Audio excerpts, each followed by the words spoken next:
Active passive चल रहे थे हम। और प्रीवियस लेक्चर में हमने आपको मॉडल ऑक्सिलरीज का पैसिव वॉइस बताया था और उसी समय मैंने ये चर्चा किया था कि अभी पैसिव वॉइस में तमाम रूल्स बाकी हैं। इसी रूल्स के अंतर्गत जो चर्चा मैंने किया था फ्रेजल वर्ब की चर्चा किया था। अब ये थोड़ा सा आपको बता दें फ्रेजल वर्ब क्या होता है।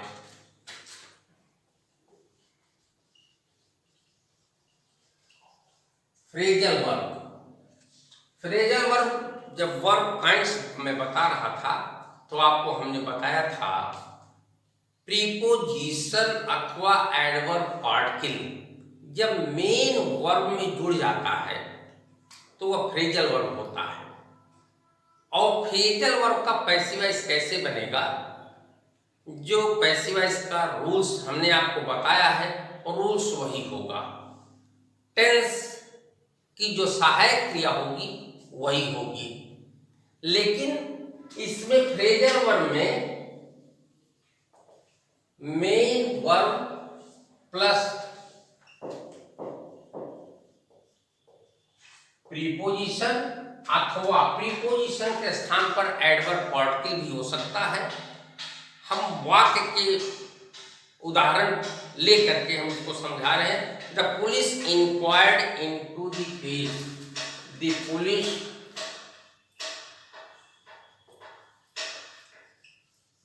Police inquired into case. The police inquired into the case। अब इससे मैं आपको फ्रेजल वर्ब विधिवत बता सकता हूँ, समझा सकता हूँ, आप समझने का प्रयास कीजिए। वीडियो देखते समय हर समय ये ध्यान रखना चाहिए कितनी महत्वपूर्ण चीज है ये।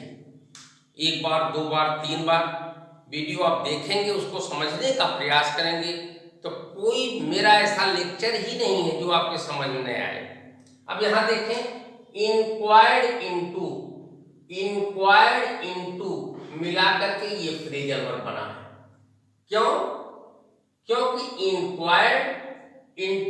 इंक्वायर्ड जो है ये मेन वर्ब है और इनटू प्रीपोजिशन अथवा एडवर्ब पार्टिकल है, ये फ्रेजल वर्ब बना है।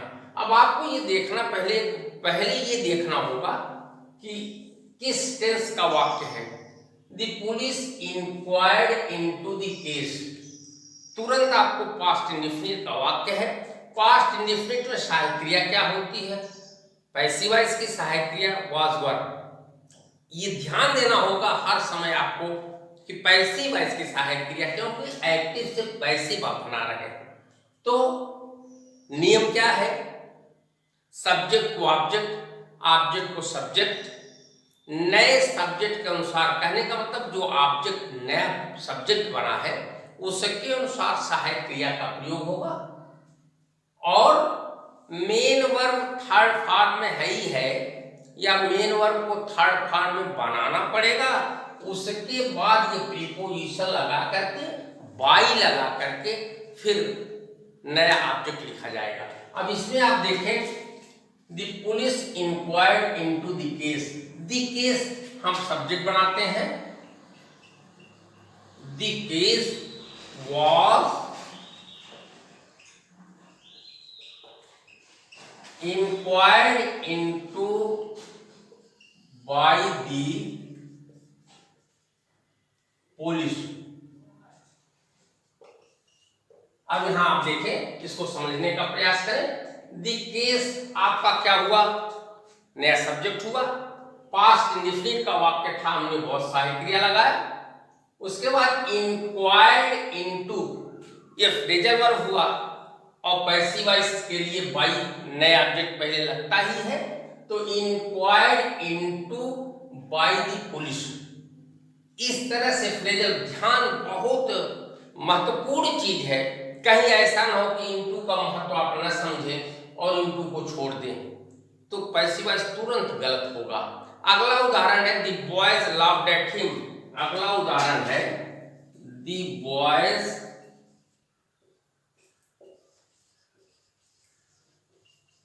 Loved at him.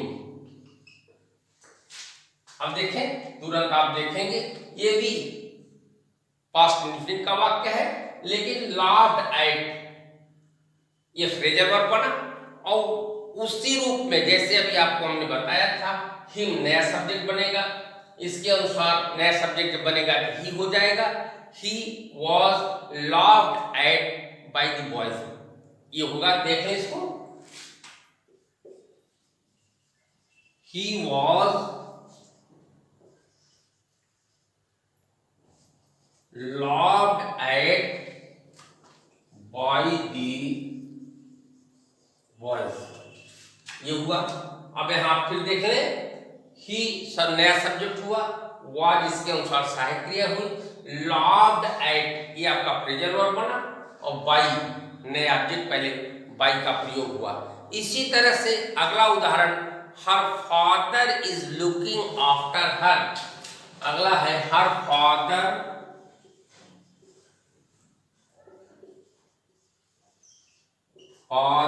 is looking after her। अब देखें, तुरंत आपको जानना पड़ेगा, तुरंत पहचान करनी पड़ेगी ये कौन सा टेंस है। अब यहां देखिए, is looking after, is looking after ये प्रेजेंट कंटिन्यूअस का वाक्य है, तो प्रेजेंट कंटिन्यूअस में नया सब्जेक्ट सी बन रहा है, सी के अनुसार सहायक क्रिया क्या होगी, प्रेजेंट कंटिन्यूअस की प्रेजेंट कंटिन्यूअस सहायक क्रिया होगी is being, am being, are being. इसको हमने पैसिव वॉइस टेंस में बताया है कि किस सब्जेक्ट साथ कौन सी सहायक क्रिया होगी, तो यहां ये सी सब्जेक्ट हुआ, she is being, she is being, उसके बाद ये क्रिया का थर्ड फॉर्म हो जाएगा looked after by her father.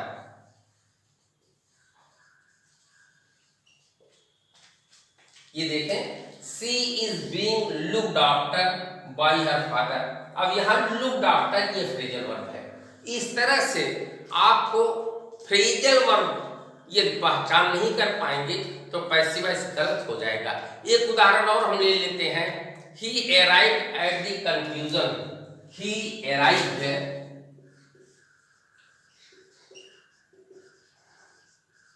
at the conclusion, he arrived at the conclusion। फिर यहां बताना पड़ रहा है कि ये फ्रेजल वर्ब है, तो the conclusion पास्ट इंडेफिनिट का वाक्य है, the conclusion was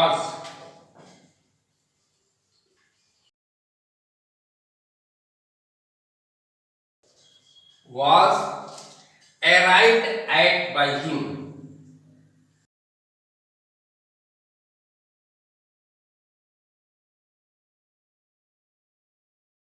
ये देखें आप, द कंक्लूजन नया सब्जेक्ट हुआ, was arrived at phrasal verb हुआ।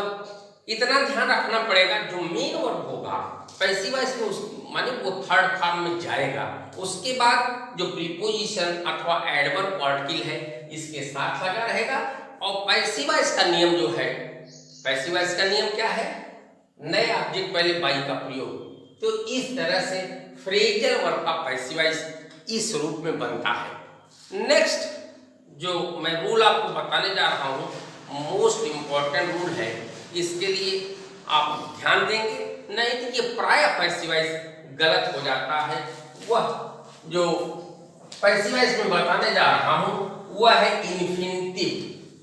इन्फिनिटिव अगर किसी वाक्य में जुड़ा रहता है, इन्फिनिटिव की चर्चा हम कर चुके हैं पहले भी, लेकिन थोड़ा सा इसके विषय में हम जान लेते हैं। इन्फिनिटिव है क्या चीज, इन्फिनिटिव टू प्लस वर्ब का फर्स्ट फॉर्म, ये इन्फिनिटिव बनाता है। मैंने आपको वर्ब में इसको विधिवत बताया है। तो यदि एक्टिव वॉइस में, ध्यान से सुने, यदि एक्टिव वॉइस में is to, am to, are to, was to, were to, has to, have to, had to। ध्यान दें, यदि एक्टिव वॉइस के वाक्य में is to, am to, are to, was to, were to, has to, have to, had to, यदि इसका क्रम बनता है तो पैसिव वॉइस का नियम क्या होगा। अब आपको ये नहीं देखना है कि इज अगर आ गया तो ये कंटिन्यूअस है, वाज आ गया तो पास्ट कंटिन्यूअस है, और हैज आ गया प्रेजेंट प्रेजेंट परफेक्ट है, हैड आ गया पास्ट परफेक्ट है। ये बिल्कुल ध्यान इस पर देना होगा, क्योंकि ये वह टेंस नहीं है जो दिखाई दे रहा है, क्योंकि इसमें इन्फिनिटिव का प्रयोग है। आपकी सुविधा के लिए मैं इसको वर्ग में बांट देता हूं, क्योंकि is to, am to, are to एक वर्ग हुआ, वाज टू, वर टू दूसरा वर्ग हुआ, हैज टू, हैव टू तीसरा वर्ग हुआ, और हैड टू चौथा वर्ग हुआ। ये चौथा वर्ग हुआ। तो किस तरह से वर्गीकरण के अनुसार, क्योंकि जब is to, am to, are to आएगा तो जो कर्ता नया बनेगा, अगर इज टू का प्रयोग है तो जो नया कर्ता बनेगा, यदि एक वचन है तभी इज टू का प्रयोग होगा। यदि कर्ता आई बनेगा तो एम टू का प्रयोग होगा, कर्ता बहुवचन बनेगा आर टू का प्रयोग होगा। लेकिन इसमें से अगर कोई सहायक क्रिया है तो इसी में से नए कर्ता के अनुसार सहायक क्रिया लेनी होगी। यदि इसमें से सहायक क्रिया है was to, were to, तो दोनों में से कोई एक। क्योंकि ये दूसरा वर्ग है, ये पास्ट टेंस को इंगित करता है। इसके विषय में मैंने आपको अनुवाद भी बताया, ट्रांसलेशन या इसका यूज कैसे होता है, ये ट्रांसलेशन के वर्ग में मैंने आपको बताया। ट्रांसलेशन के सेक्शन में इसको विधिवत समझाया है किस तरह से बनता है। अगला वर्ग है हैज टू, हैव टू का। हैज टू, हैव टू कर्ता के अनुसार, यदि कर्ता एक वचन आएगा तो हैज टू, कर्ता बहुवचन आएगा हैव टू, लेकिन हैड टू का अकेला वर्ग है। यदि वाक्य में हैड टू आता है तो ये सभी कर्ता के साथ, कर्ता एक वचन हो अथवा कर्ता बहुवचन हो तो हैड टू उसके साथ आएगा। लेकिन पैसिव वॉइस में कैसे बनेगा? पैसिव वॉइस में जो पैसिव वॉइस का नियम है, कर्ता को कर्म, कर्म को कर्ता, और जो नया कर्ता बनेगा उसके अनुसार जो वर्ग आपका रहेगा उसी वर्ग की सहायक क्रिया कर्ता के अनुसार आएगी और इसमें बी जुड़ जाएगा। जैसे यदि इज टू आ रहा है, नया कर्ता भी एक वचन है, इज टू बी, आई कर्ता आ रहा है, I am to be, are to be, was to be, were to be, has to be, have to be, had to be. इस तरह से पैसिव वॉइस बनेगा और नए ऑब्जेक्ट के पहले बाई का प्रयोग होगा। For example, I am to write a letter. For example देखें, I am to write a letter. अब देखें, I am to write a letter, इसका मतलब क्या है? ये ट्रांसलेशन करेंगे तो मुझे एक पत्र लिखना है। तो ये पैसिव वॉइस जो बनाएंगे, पैसिव वॉइस रूल लिया जाएगा। ए लेटर एक वचन हुआ, a letter is to be written by. कहने का तात्पर्य ये है, पैसिव वॉइस जब बनाएंगे तो टू बी प्लस क्रिया का थर्ड पार्ट हम इसकी वाक्य रचना भी लिख सकते हैं। वाक्य रचना इसलिए नहीं लिख रहे हैं क्योंकि भिन्न भिन्न सहायक क्रियाएं हैं, तो वाक्य रचना लिखने के लिए subject plus is to be, am to be, are to be plus क्रिया का third form plus Y plus क्रिया का प्लस नया ऑब्जेक्ट आएगा। ये क्रम बनेगा। ये देखें, I am to write a letter, अभी मैं बता रहा हूं ये कैसे। ये एम टू प्लस क्रिया का फर्स्ट फॉर्म, ये इन्फिनिटिव का निर्माण कर रहा है। कहने का तात्पर्य ये है, जब इन्फिनिटिव का पैसिव वॉइस बनेगा तो टू बी प्लस क्रिया का थर्ड फॉर्म होगा। अब यहाँ हम इसको सब्जेक्ट बना और पैसिव वॉइस का पूरा नियम, जो नियम है वह नियम लागू होगा। तो ए लेटर यहाँ लाए, a letter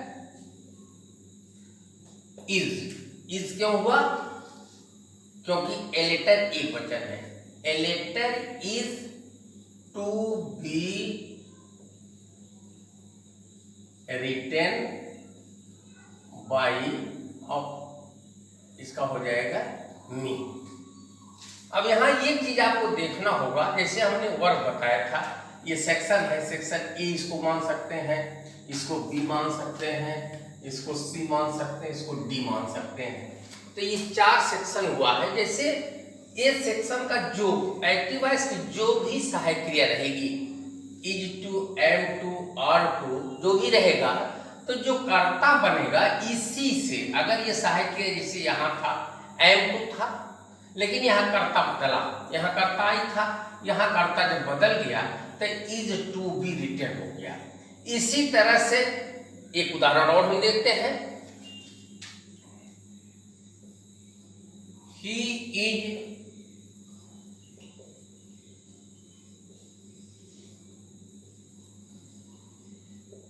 he is to read his book, उसे अपनी किताब पढ़नी है। अब यहाँ देखें, यहाँ इज टू लगा है, हम नया ऑब्जेक्ट बनाते हैं, his book इधर लाते हैं, his book is to be,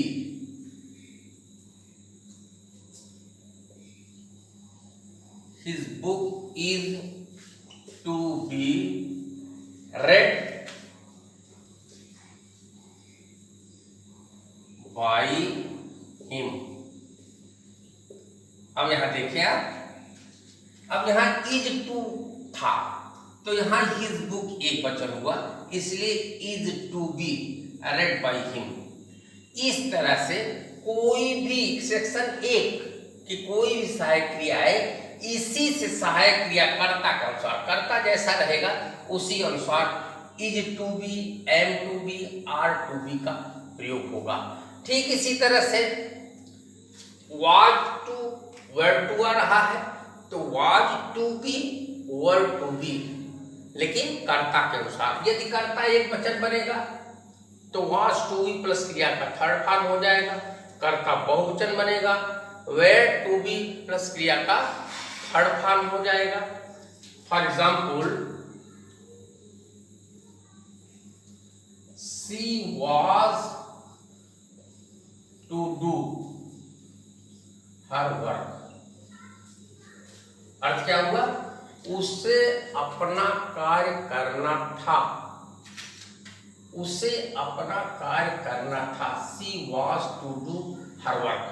अब यहां आप देखें, हर वर्क सिंगुलर नंबर इंगित कर रहा है, इसको यहां लिए, हर were was to be, was to be done by her। यदि यहां कर्ता बहुवचन आएगा, यदि कर्ता यहां बहुवचन आता है तो यहां वर्ड टू बी का प्रयोग हो जाएगा। फॉर एग्जाम्पल, एक एग्जाम्पल हम देके बता रहे हैं, I was to help them. For example ये हुआ, I was to help them, मुझे उनकी मदद करनी थी। तो यहां हम देम को इधर लाए, दे बनाए, they were to be helped by me, they were to be helped by me। इस तरह से ये आपका ये उदाहरण बना। अब इसी तरह से has to, have to, had to, for example इसमें मैं बता रहा हूं, लेकिन इतना ध्यान आपको रखना पड़ेगा, यदि कर्ता एक वचन बनेगा तो हैज टू बी यदि कर्ता बहुवचन बनेगा तो हैव टू बी का प्रयोग होगा। For example I have to do it, I have to do it, I have to do it. अब यहां देखें, ये देखने वाली बात है, समझने वाली बात है, बहुत बारीक चीजें हैं, समझने का प्रयास करें। आई कर्ता एक वचन लेकिन बहुवचन इंगित करता है, हैव टू लगा लेकिन यहाँ कर्ता एक वचन है, ये सारी माने जो नया कर्ता बनेगा एक वचन है, तो इसको इधर लाएंगे तो हैज टू बी हो जाएगा। इसको हम इधर लाते हैं, it has to be done by me. यहां से समझ में आ गया होगा आपको, it has to be done by me. क्या? क्योंकि यहाँ कर्ता जो बना आपका, यहाँ ऑब्जेक्ट था, यहाँ जो नया कर्ता बना है वह एक वचन हुआ है, इसलिए हैज टू बी बना। ठीक इसी तरह हैड टू, यदि किसी वाक्य में हैड टू आएगा तो हैड टू अकेली सहायक क्रिया है, तो कर्ता एक वचन हो अथवा कर्ता बहुवचन हो, हैड टू बी प्लस क्रिया का थर्ड फॉर्म प्रयोग होगा। फॉर एग्जाम्पल मैं देता हूं, एग्जाम्पल में हम नीचे देख लेते हैं।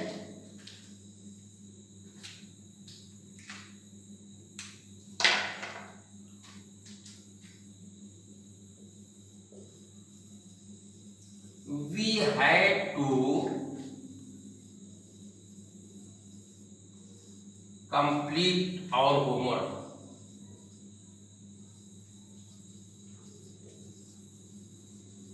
देखें, we had to complete our homework। अब यहाँ we had to complete our homework, हम यहाँ लेते हैं किसको? ऑब्जेक्ट को सब्जेक्ट बना रहे हैं, तो यहाँ आवर होमवर्क। एक चीज मैंने पहले भी बताया था, आज यहाँ फिर सुन लें। यदि कोई पॉजिटिव केस किसी नाउन के साथ जुड़ा रहता है तो वह नाउन के नेचर के आधार पर, नाउन का जो नेचर होगा, यदि सिंगुलर व्यक्त करेगा तो सिंगुलर है, यदि प्लूरल व्यक्त करेगा तो प्लूरल है। तो यहाँ होमवर्क ए सिंगुलर व्यक्त कर रहा है, इसलिए सिंगुलर माना जाएगा। लेकिन अभी अभी बताए हैड टू इस सिंगुलर हो अथवा प्लूरल हो, क्योंकि एक ही सहायक क्रिया है, इसलिए had to be our homework passive voice बनेगा our homework had to be completed, had to B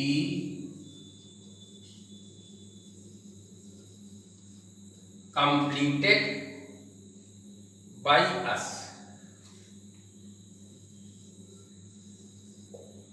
यहां एक चीज आपको देखना होगा, कर्ता यहां बिल्कुल नहीं देखना है, चाहे एक वचन हो चाहे बहुवचन हो। तो हैड अगर इसमें लगा है हैड टू, तो इसमें हैड टू बी, कोई भी कर्ता हो हैड टू बी प्लस क्रिया का थर्ड फॉर्म और नए ऑब्जेक्ट पहले बाई का प्रयोग।